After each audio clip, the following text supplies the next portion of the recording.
time to the marriage, to have a open communication.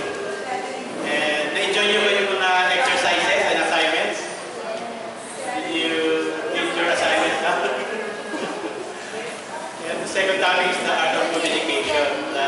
Consider we should be a good listener and a good storytelling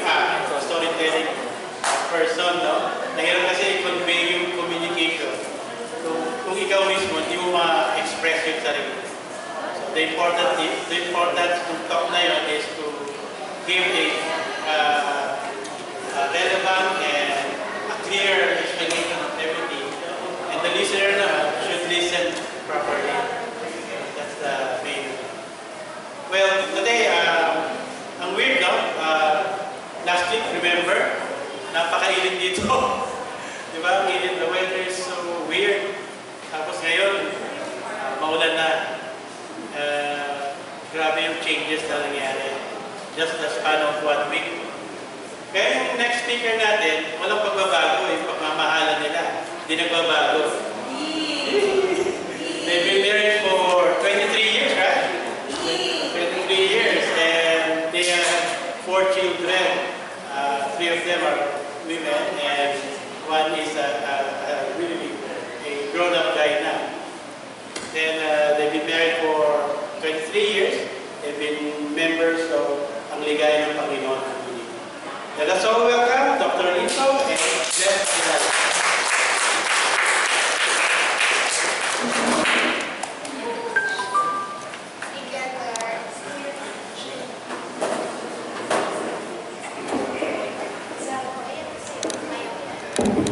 Hello.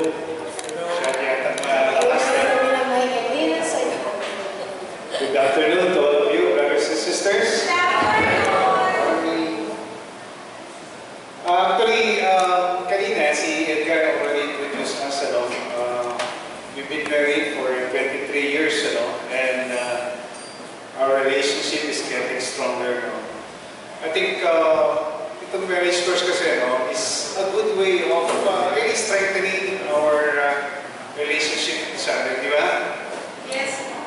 Sino sa inyo ang married na for 20 years and above? Nasa naman kami? Alam ko kaya 15 years and 10 years and above. 10 years. Ayun, si Ramil, no? Tsaka si Maricar, no? 5 years and above. Yun, no? Less than 5 years. Ito, dalawa, no? But anyway, our topic is yung good sex, Alam niyo po, ito pong sex at saka yung siguro next to financial, ito yung mga topic na medyo hindi natin pinag-uusapan dahil for us, medyo very private ito. But doon kasi sa ating marriage will, I think hindi natin kanina Maricar, at saka ni Ramiro. Doon sa marriage will natin, kasama doon ng good sex, and commitment, and doon sa gitna is God, Ang relationship kasi natin as Christians evolves, in that commitment. And this afternoon, like our best, to share with you, our experience. Hindi naman kami guru or expert, but we try to make research, and based on our 23 years relationship, as husband and wife, I think we can share more about you. Maybe si Jeff at si Annalita can share more, because of their long marriage time. Okay, let's move on. How important is sex? Can you be married to someone for 40 years and still have great sex? Do you agree with that? No? Yes or no? Yes. So, bakit naman kayo malakas? Yes or no?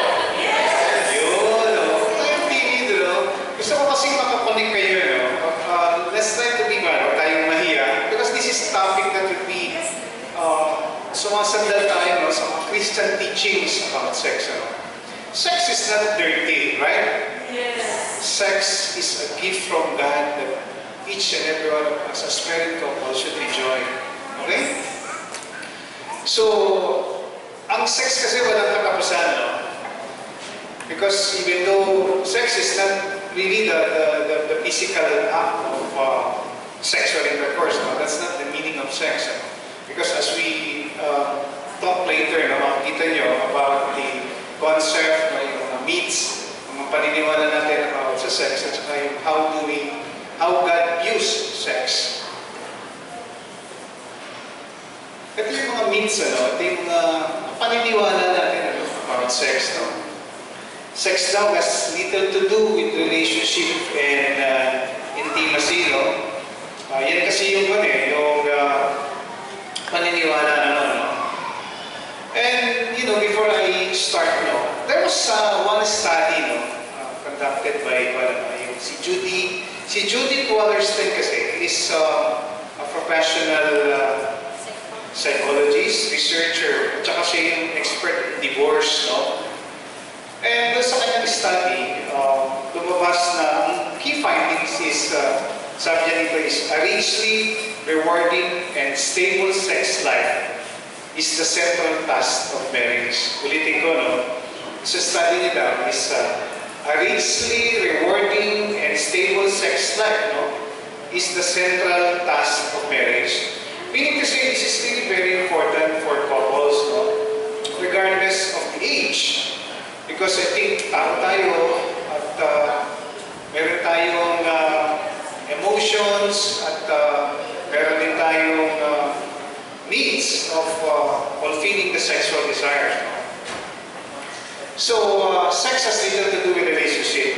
Sabi dito kasi, sex, sabi niya, although sex is usually associated with the young, no? Kasi akala natin kasi, yung sex is sa mga young lang, no? Ako kasi senior na ako, just turned senior, no? Pero si Bless kasi is 10 years stronger than me, no? Kaya lang yung physically, parang kapatid lang kami, no? Joke lang yun, no? So, hindi kasi you're listening to me na makapalik kaya naman. So, that's why, yung kasing ko, yung the conventional perceptions of sex, gusto namin ipaliwanag sa inyo, ang conventional perceptions of sex.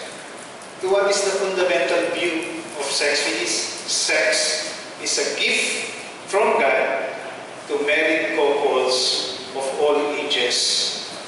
Okay? So yan, balik tayo dito sa yung ano ba yung mga paniniwala, mga lumang paniniwala about sex. No? It is alam niyo, marami kasi mga movies, di ba? Ngayon may mga movies na so many sex, hindi naman sila mag-asawa. And I think ito yung pinoportray kasi ng mga movies ng mga married couples, no? Pero they involved in sex. Ano? Siguro yung mga pamilya kayo sa mga James Bond movies, ano? Hindi nyo na alam yung basic James Bond. Alam nyo pa naman, ano? At yung James Bond movies is quite, common, ano? Yung meron siya mga sexual, escapades, and then they're not married. Because for us, sa Catholic, sex is only the thing that you can do is to do it from the same couple, in the same person. So it is not, we're not espousing that we do it, but because that's the Christian teaching about sex. Another myth is sex is always great. There is no need to work at it, no? So sabi dito kasi, ang media kasi is guilty Kasi hindi nila pinoportray yung really the meaning of sex. Basta ang pinoportray lang nila dito is, sex at least, no? Pwedeng gawin ng kahit sino, no? Kahit hindi mag-asawa, no? Even without yung blessing of the church, yan ang pinoportray ng media. Sex becomes less enjoyable with age and familiarity. No? I've been hearing a lot of sharing from friends about this. Hindi, natanda na kami, hindi na kami ganyan. In fact, may mga couples na hindi na talaga mas matanda na, the more you get older, at nagkakaroon na tayo ng parang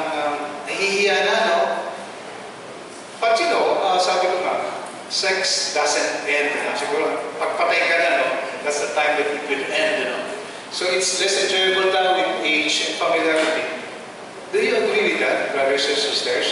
Yes or no? Sige na, sumagot na kayo. Yes or no? I don't want to put you into that spot. Sex daw is only good, no? When it is pre or extramarital, no? Kasi, marami tayo ngayon, ano? Have you seen a movie, no? Wherein yung sex between a couple, ano? In their 20th or 30th of marriage, still enjoying it? Siguro no, no? I think, we usually see scenes of sexual escapades and extramarital sex, ano? Doon kasi sa study, no, it is often associated with guilt. No? A study conducted by, according to the Life Application Study Bible, no, Nietzsche teaches immorality means freedom. No? Immorality daw means freedom. Perversion, sexual perversion is natural, and commitment is old-fashioned. So, yan yung gano'n, no? Yan yung lumang paniniwala ng mundo. No? This is the worldly meaning of sex. Ano? Okay, balik naman tayo. How does God view sex? No? Kakaiba doon sa mga bits na sinabi ko. No? Sex, no? Yung God views sex, this is a gift, no? That beautifully expresses love, affection, and appreciations for one another. Siguro, no, when you got married, no, many years ago, no, 10, 20 years, ay binigay niyo talaga, no, yung sarili sa isa't isa. Diba sabi nga ng priest, no, for better, for worse, that do us part, no, magsasama kayo, no. And sex is a gift from God that we really have to use, no, we really have to enjoy. Because God has made us one body. And it is beyond words. Hindi natin, walang words na makakapag-explain about this. It concretizes yung one flesh command. Yung Ephesians kasi sa Ephesians 5 verses 31 to 32, sinabi kasi dito, di ba, yung for this reason, a man should leave his parents and be with his wife, and they become one flesh. Di ba? Nung kinasal tayo lahat, di ba? Natatandaan mo yun? Yes. So ito yung view of God sa sex. One flesh command. It is biologically designed for bearing children. Di ba? Lahat naman tayo nagiging mag-asawa, nagkakaroon tayo ng sexual desires because of our intentions na magkaroon tayo ng anak. Of course, this is the gift from God, na magkaroon tayo ng anak out of the sexual desires that we offer for each other. It is meant to be enjoyed over a lifetime of intimacy, take note, no, with the same partner. Meant to be enjoyed over a lifetime of intimacy with the same partner. Are you still okay? Okay. Okay, we will now, si Bless will now,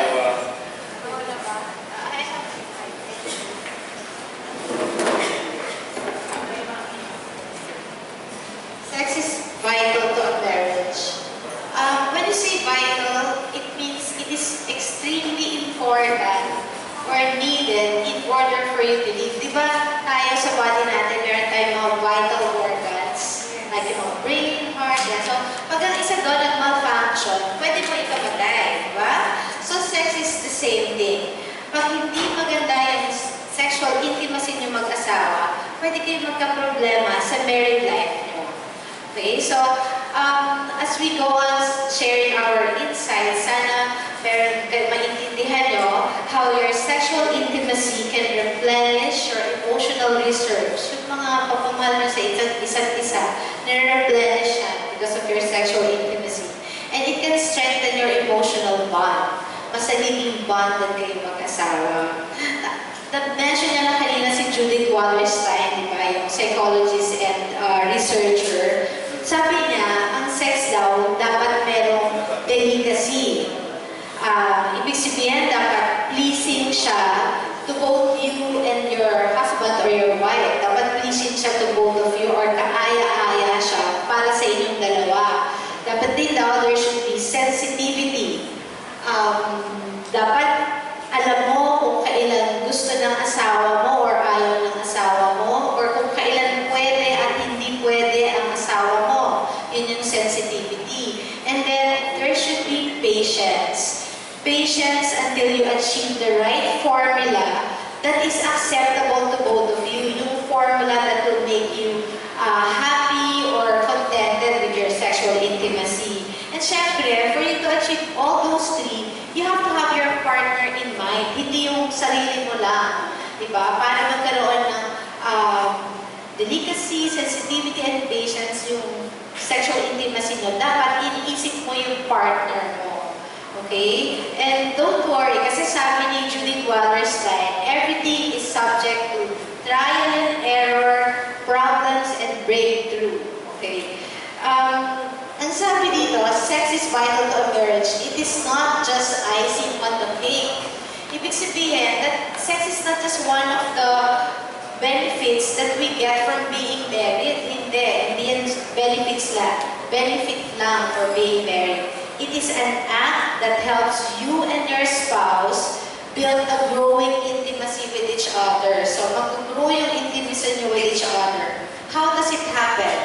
Okay, alam niyo ba that your sexual activity stimulates your brain to release a hormone called oxytocin. Itong oxytocin na to, which is also called a love hormone, has a role in erection and orgasm. It reduces stress and anxiety. Kaya diba, parang after sex, parang mas makakatulog ka ng mahimbing, or parang mas maginhawa yung pakiramdam mo, mas masaya ka, mas mahal mo yung asawa mo, kasi yun yung oxytocin yun, yung nire-release ng brain mo. And it makes our sexual intimacy more rewarding. Therefore, it gives us the ability to bond as a couple. So parang pag na-reward ka nung husband mo or nung wife mo, mas nagiging loyal ka dun sa partner mo. So mas nagiging bonded kayo as a couple. And it also helps the uterus of the woman lead the sperm to its destination.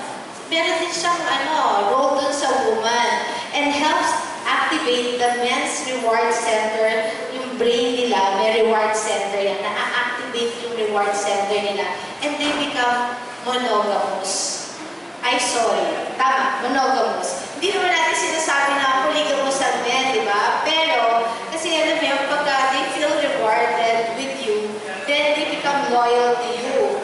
So, yung oxytocin nyo will help develop a bond, a closeness, and a connectedness because your brain will tell you that you share something that only the two of you share.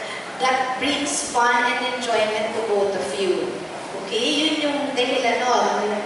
And sex cannot be compartmentalized. Hindi mo pwedeng iisang tabi lang ang sex because you have concerns in the house, kung may concern ka sa work mo or sa family mo, hindi mo pwedeng sabihin na wala kang time makipag-sex kasi like yung sexual intimacy nyo affects every other part of your married life. Kasi yun nga yung hormone na nire-release nyo, yung nare-release sa brain nyo during sex, make you loyal to each other. Therefore, nagiging one body and one mind kayo. So whatever decisions you will make as a husband, as a couple, as a wife, husband and wife, as a couple, mas mabilis kayo magkaintindihan.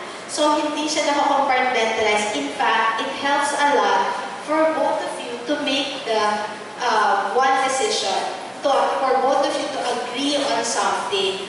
Always remember that our sexual intimacy will fuel our love for our spouses, and this love deepens as we share our vulnerability when we make love. Okay. Sabi din dito, it is affected by tiredness and laziness. You have to take time to get to know each other's preferences, diba? Para alam nyo kung kailan pagod yung partner nyo. And be literally fit for the fight. Kailangan nag-exercise din kayo kasi pag nag-exercise kayo, hindi kayo masyadong napapagod. So, meron pa kayong energy pagdating na gusto ng partner nyo ng sexual intimacy. And you have to prepare for it. As you give more of yourself to others, the more enjoyable sex becomes. So, si Lito kasi nung umpisa pa lang namin mag-asawa, parang lagi siyang busy kasi magtatrabaho yan sa Rizal. Tapos after may clinic pa siya. So, pagdating niya ng bahay, pagod na siya kasi ang layo, nasa Pasig siya nagagaling. So, ako naman, edi nagkaanak kami, tapos apat, sunod-sunod. Tapos stay at home mama ko. So, pagka sa bahay ka lang, parang pati pagsi-CR, parang imposible, may kumakatok, parang hindi sila sabay-sabay matulog. So, pati ikaw, walang tulog. So, pagdating ng gabi, pagod na siya, tapos ako pagod na rin. Pero, during the start of our marriage, 23 years ago, nag-attending kami ng ganitong marriage course. So, alam namin ni Lito that we have to be proactive in taking care of our relationship. And that includes making sure that we keep the passion alive. Diba?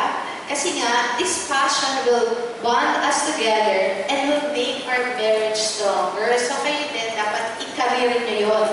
Keep the passion alive.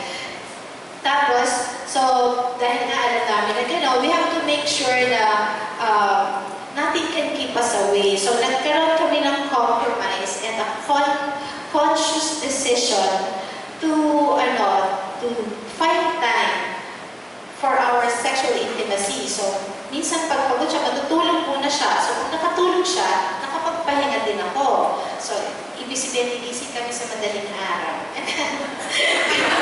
So, okay, nakapagpahinga siya, ready na rin ako. So, ganun din, vice versa. Ready na kaming dalawa. Okay. And it is about giving. Okay, wala siya. Pero yun na yung it is actually about giving. Our sexual intimacy becomes more like giving for us, for our marriages, especially if you think about your partner.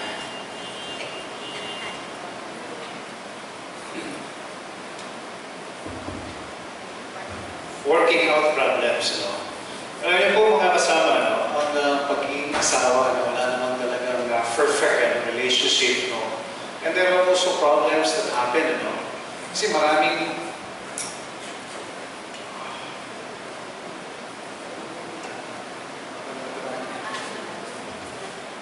So, most problems can be worked out.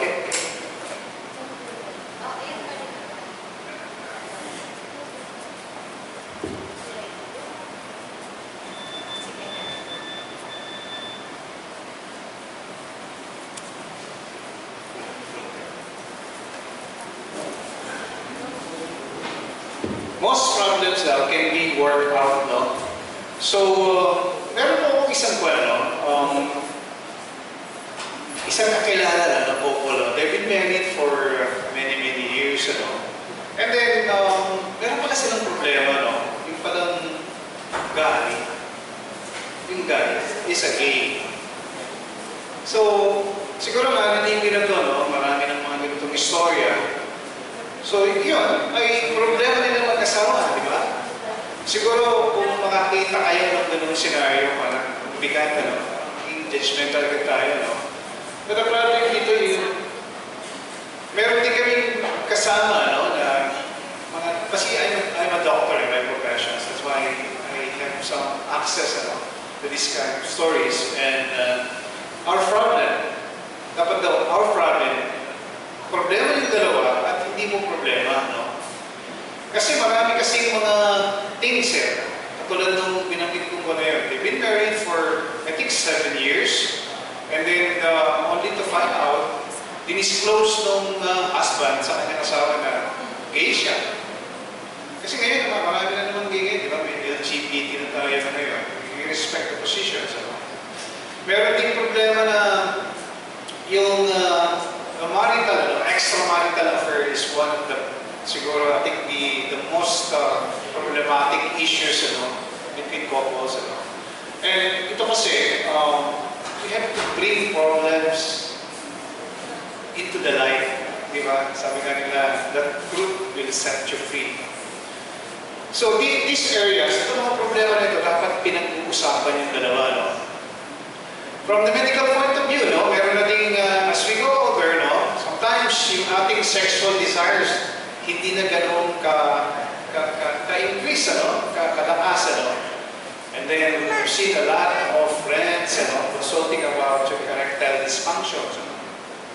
And this will come, This will come as we grow older, Yung mga premature ejaculations, Dapat kasi ito pinag-uusapan ng mag-asawa, And the wife or kung sino man should be understanding, because we're not perfect. And kasi ngayon, alam niyo ba yung sexless marriage? I'd like to share with you something about sexless marriage. Ni-research ko siya, itong sexless marriage. Bakit ba siya sinabing sexless marriage? 10 times a year, sexual intercourse between a couple is considered already a sexless marriage. And we have to open our minds into it. The idea daw is just you do it maybe twice a month. Based on this study conducted by Newsweek, they said that 20% of population survey in the age 40 years and above ay nagkakaroon ng sexless marriage. And then how much more yung 40 years marriage na kayo, lalong tumataas yung incidence of sexless marriage. So, marami kasing cause of sexless marriage. I think there are medicines that can cause it. But I think the most important at the most common daw is yung mga extramarital affairs. I think yung nasaktan, maybe the wife, that nire-reject niya yung mga proposals about sex. Yun yung sa study ginawa. There are also cases of, sabi ko nga, yung mga medicines that if you're depressed, you're taking antidepressant, it can cause also decrease yung libido nyo, and it could lead to sexless marriage. Also, yung mga past experiences, ng bata tayo na nagkaroon ng sexual battery, sometimes it goes into the mind and it can also cause yung psychological problem leading to sexless marriage. Meron nagagamot ba ang sexless marriage? Yes! Kasi kailangan na sabi ko, yung maging open kayo sa isa't isa. There are mga psychosexual professionals that can also help you, But mind you, brothers and sisters, dapat itong mga problema ganito ay pinag-uusapan. Huwag lang ilagay sa basurahan sa isang tabi, because I know that it will affect the marriage soon. Okay, many problem-related issues from the past. Ito kasi pag hindi nyo kaya, I think you look for somebody na siguro kakilala nyo, na kapagkakantiwalaan nyo. Because sometimes it's so hard to resolve it between the two of you. Okay.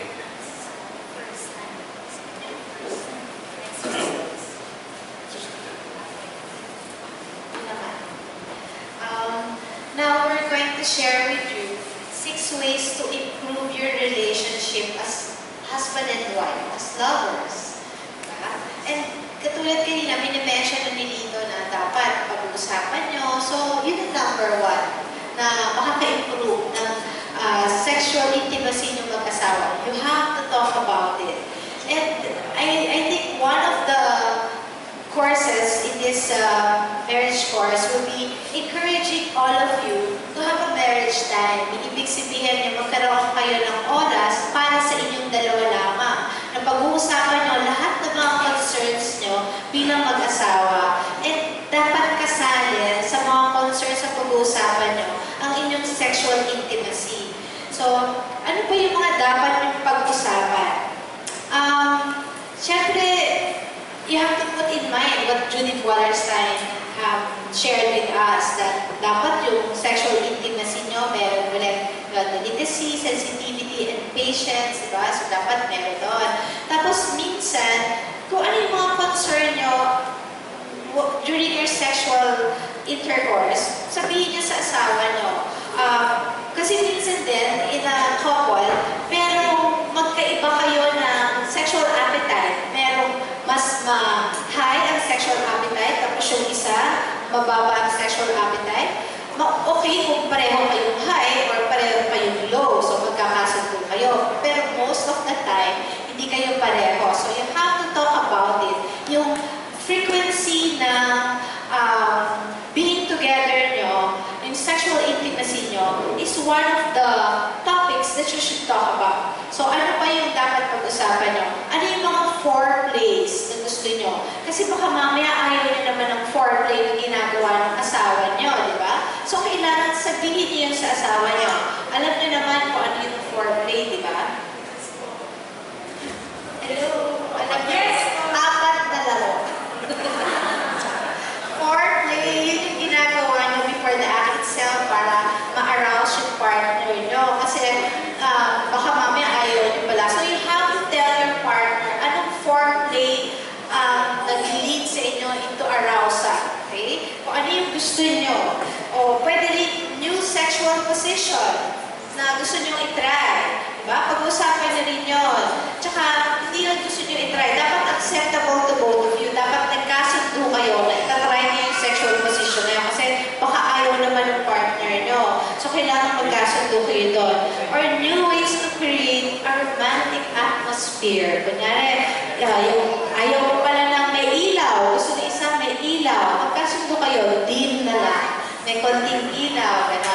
Kaya gusto nyo may music. Paano kung ayaw ng isa na may music? Ano? Earphones ka na lang. Medyo, mahinaan na lang yung music. Earphones yung isa, no? Yung may gusto ng music. De, joke lang. Hinaan nyo lang yung music. Gusto nyo lang may massage oil. Yan. Nasa same yan. Pag-usapan yung dalawa. Kung ano ang gusto nyo. May mirrors. Diba? Magtayo kunyari kayo ng mirror at that time. No? Tapos pagkatapos ilimpit nyo. Pwede rin nyo may mirrors na katabi.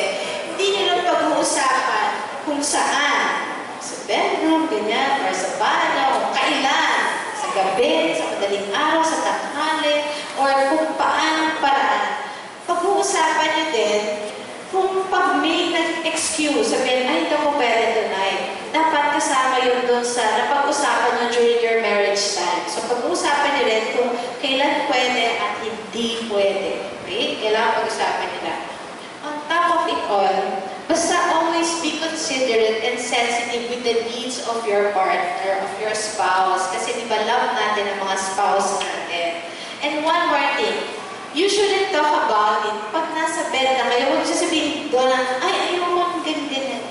Hindi, dapat beforehand, pag-usapan nyo na kasi nakapag-try na naman kayo in the past. So, dapat na pag-usapan nyo na yan. Wag during the sex act itself, not about during your time of making love, that time. Kasi baka masira ang momentum nyo at saka excitement nyo.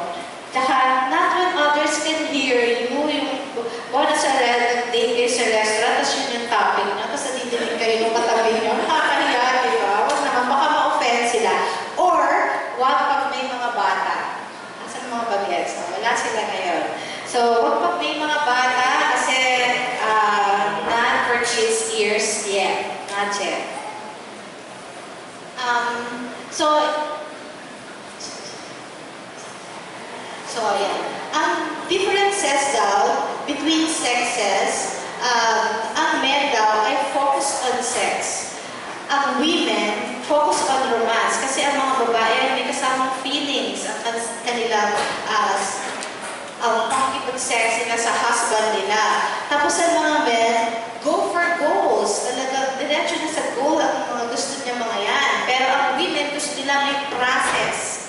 Alam niyo yun, dapat may foreplay pagka women. Tapos ang mga men daw, ito pinaka-pronounce sa differences natin as as men and women, ang parang LPG na kalan, yung isang click mo lang, may apoy na.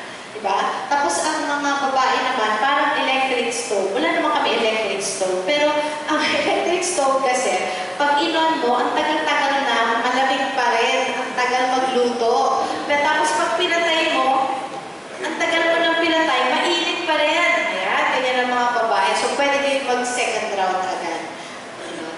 Next. Ayan, exercise muna tayo. So go to your manuals. Ayaw nyo na mag-exercise talks. Go to page 54, exercise 1. What so far has been the most significant part of the talk for you? So mag-share kayo ng spouse nyo. 5 minutes. May background music pa tayo. Background music.